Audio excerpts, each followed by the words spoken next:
வணக்கம். நீங்கள் பார்த்து ரசித்துக் கொண்டிருப்பது உங்கள் பாஸ் டிவி. செய்தி வாசிப்பது உங்கள் பி. விஜயன். செய்திகள் தொடர்கிறது. டாக்டர் சியாமா பிரசாத் முகர்ஜியின் வாழ்க்கை வரலாற்றை விளக்கும் புகைப்பட கண்காட்சியை கவர்னர், முதலமைச்சர் ஆகியோர் திறந்து வைத்து பார்வையிட்டனர்.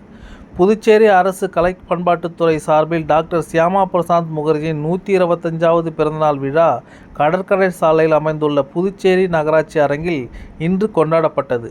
இதனையொட்டி அலங்கரித்து வைக்கப்பட்டிருந்த டாக்டர் சியாமா பிரசாத் முகர்ஜியின் திருவுருவப் படத்திற்கு துணைநிலை ஆளுநர் கைலாஷ்நாதன், முதலமைச்சர் ரங்கசாமி, சட்டப்பேரவைத் தலைவர் செல்வம், சட்டப்பேரவை துணைத் தலைவர் ராஜவேலு, பாராளுமன்ற மாநிலங்களவை உறுப்பினர் செல்வகணபதி, சட்டமன்ற உறுப்பினர் சரவணகுமார், தலைமைச் செயலர் டாக்டர் சரத் சௌகான் ஆகியோர் மலர் தூவி மரியாதை செலுத்தினர்.